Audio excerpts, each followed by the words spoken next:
Hello everyone, I am Kamal Keke.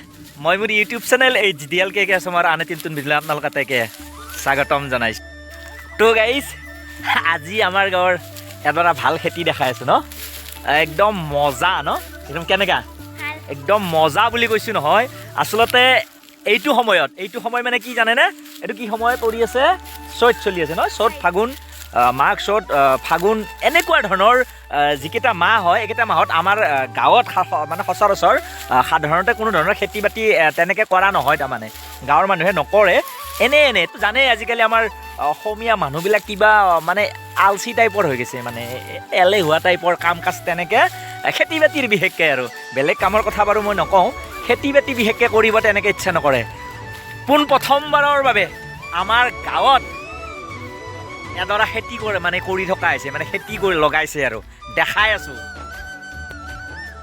মানে কি হয় আজিকালি চৰকাৰী বহুতো সা সুবিধা মানে হিতাধিকাৰী সৃষ্টিৰ কাৰণে মানুহে খেতি বাতিৰ পৰা আঁতৰি আহিছে তাৰমানে ইচ্ছা নকৰে আৰু কিবা কিবি ধৰি লওক চাউল কেইটাই পায় ফ্ৰী পায় তো খেতি কিয় কৰিব লাগে আৰু কিবা কিবি যিহেতুকে আছে তথাপিও মই নকওঁ বাৰু এনে ক'ব গ'লে হাজিৰা কৰা মানুহ মানে বিচাৰি নোপোৱা হৈছে তো ঠিক তেনেকৈ আমাৰ গাঁওখনৰো মাটিবিলাক এটা সময়ত এটা ছিজনত মানে ধানটো লগায় এই যিটো আমাৰ আহাৰ শাওনত মানে সেইটো শালি ধান লগোৱাৰ সময় থাকে নহয় সেই সময়টোত মানে ধানটো লগাই দিয়ে বাকী সময়খিনিত মানে এনেই পৰি থাকে এইবাৰ কিন্তু খেতি লগাইছে আৰু লগাইছে মানে আমাৰ গাঁৱৰ মানুহে নহয় বেলেগৰ পৰা অনা হৈছে মানুহ বেলেগৰ পৰা আহিছে মানে তো গমেই পায় আজিকালি আমাৰ মানুহবিলাকে কাম কাজত মানে তলৰ ফালে গৈ আছে আৰু বাকী কিছুমান মানুহ আছে আপোনালোকে গম পায় সেইখিনি মই নকলেও গম পাব সেই মানুহবিলাকে ধুনীয়াকৈ খেতি বাতি কৰি আমাৰ মানুহবিলাকক পুহি থকাৰ দৰে আৰু সেই মানুহখিনি আহি পেলাই আমাৰ গাঁৱতো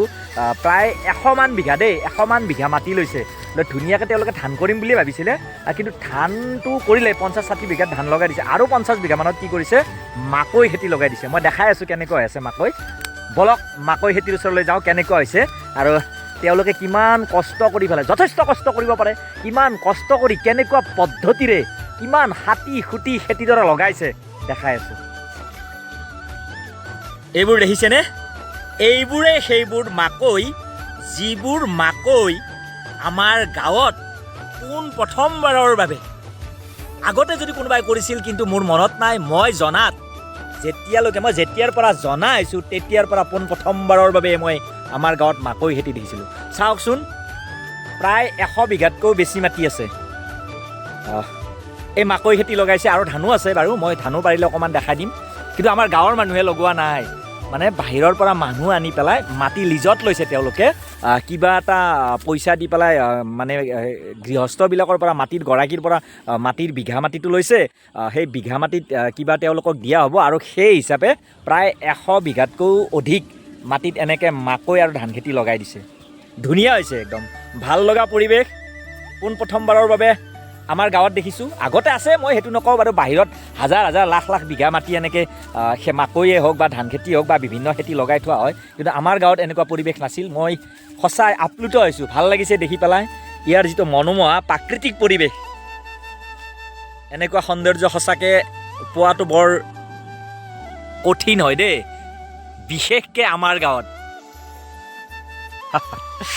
মজা চাওক কি সুন্দৰ কি ধুনীয়া মনোমোহা পৰিৱেশ গোটেই এইবোৰ মাকৈ মই দেখাইছোঁ বাৰু লগাইছে এইফালে মই দেখাই দিছোঁ বহু দূৰলৈকে মনিব নোৱাৰি তাৰমানে বহু মানে মই কৈছোঁ নহয় 100 বিঘাতকৈ অধিক বিঘা মাটিত লগাইছে এনেকুৱা মাকৈ আৰু ধান এই চাওক এইফালে ভাল লাগিছে এনেকুৱা পৰিৱেশ দেখিলে সঁচাই মইতো কৈছোঁৱে মনবিলাক ভাল লাগি যায় মোৰ লগত আছে কাকলি কালি কেনে লাগিছে কোৱা এই খেতি যে দেখা পাইছা ন এইটো আগতেতো দেখা নাই মাকৈ খেতি দেখা পাইছা কেতিয়াবা এই ফাৰ্ষ্ট দেখা পাইছা প্ৰথম তে কেনে লাগিছে কোৱা হা বঢ়িয়া লাগছি নে কৈছা তো ভাল লাগে ন এনেকুৱা খেতি বাতি অকল মাকৈ বুলি নহয় যদি গাঁৱৰ মানুহে এনেকৈ আৰু বিভিন্ন খেতি লগালে হয় আমাৰ মনবিলাক ভাল লাগিলে হয় হয়তো এনেই নাপালেও কিনি হ'লেও যে গাঁৱত কৰা উৎপাদিত কৃষিজাত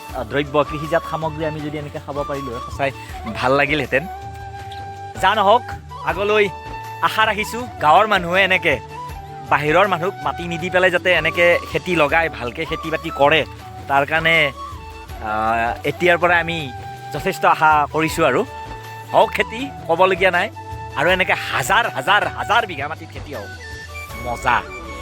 এইবোৰ ধান খেতি, এই চাওকচোন, চকুৰে ভালদৰে মনিবই নোৱাৰি, বহুত বহুত মানে 100তকৈ বহুত অধিক, আৰু 100তকৈ অধিক মানে আছে বিঘা। এনেকুৱাকৈ খেতি কৰিছে, কষ্ট কৰিছে যথেষ্ট দেখিছোঁ। প্ৰতিদিনে প্ৰায় 12-15জনতকৈ অধিক ৰোৱনী লাগি, 12-15জনীতকৈ অধিক ৰোৱনীয়ে ইয়াত ধান ৰুইছে। প্ৰায় কাম কৰা মানুহে মোটামুটি 15জনমানকৈ প্ৰতিদিনে লাগিছে। প্ৰায় এমাহতকৈ অধিক সময় ইয়াত কষ্ট কৰিছে। ট্ৰেক্টৰেৰে মাটি চাহ কৰাৰ পৰা, সাৰ মাৰাৰ পৰা আদি কৰি প্ৰায় এমাহতকৈ অধিক সময় ইয়াত মানুহে 12-15জনকৈ মানুহ লাগিছে প্ৰতিদিনে। তো কষ্ট কৰিব লাগিব, আৰু কষ্টৰ ফল সদায় মিঠা হয়। প্ৰথমতে কষ্ট কৰিব লাগিব, এই কষ্টখিনি তেতিয়া হ'ব, তাৰপিছত তাৰ যিটো ফল আহিব, এই ফল কিন্তু একদম সাংঘাতিক মিঠা দেই।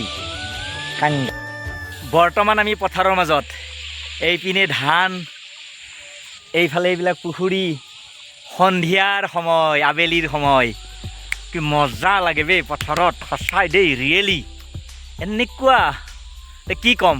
গাঁৱৰ পৰিৱেশ মই সদায় দেখাই আছোঁ, সদায় কৈ আছোঁ, সন্ধিয়া যিটো গাঁৱৰ পৰিৱেশ। অৱশ্যে মই এইটো কোৱা নাই চহৰৰ পৰিৱেশো সুকীয়া, চহৰত যিবিলাকে থাকে চহৰৰ সন্ধিয়াৰ পৰিৱেশ বেলেগকৈ উপভোগ কৰিব। আৰু আমি সন্ধিয়া গাঁৱৰ পৰিৱেশ, এনেকৈ নিৰিবিৰি পৰিৱেশত পথাৰৰ মাজত, কি মজা, কিমান ধান, মাকৈটো দেখুৱাইছোঁ, ভাল লাগে এনেকৈ খেতি কৰিব পাৰিলে। অৱশ্যে আমাৰো দুখ, ইমান মাটি নাই, তথাপি যিখিনি মাটি দেখাই আছোঁ এইখিনি 3 বিঘা আছে, আমাৰে মাটি হয়। এই মাটিখিনিত আমিও দিছোঁ, যিহেতুকে ৰাইজে দিছে। মই ক'লোৱে এটা সময়তে এটা খেতি কৰা হয়, বাকী সময়খিনি এনেই পৰি থাকে। গতিকে ৰাইজে যাতে সকলোৱে মাটিখিনি দিলে, আমিও দিলোঁ। আমাৰ 3 বিঘা মাটি এতিয়া ধান খেতি লাগি আছে। ভাল হৈছে ধান, সময়ত কাটিব, কিবা এটা পাম। এইকেইজন ব্যক্তি কষ্ট কৰি আছে, যথেষ্ট কষ্ট কৰি আছে। অ' ভাইজান কেনেকুৱা? হা, পূৰা লাগি আছে আৰু ইয়াতে খেতিত। কেনেকুৱা কষ্ট কৰিছা ইয়াতে? কেনেকুৱা?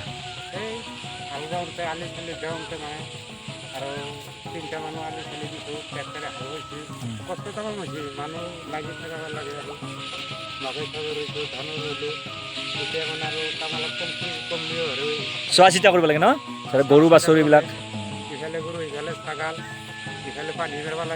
মাকৈ লগাইছা ন?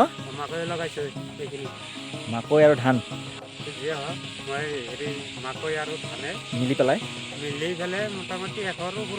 100তকৈও বেছি মানে বিঘা মাটিত লগোৱা গৈছে। কেনেকুৱা যেন অনুভৱ হৈছে?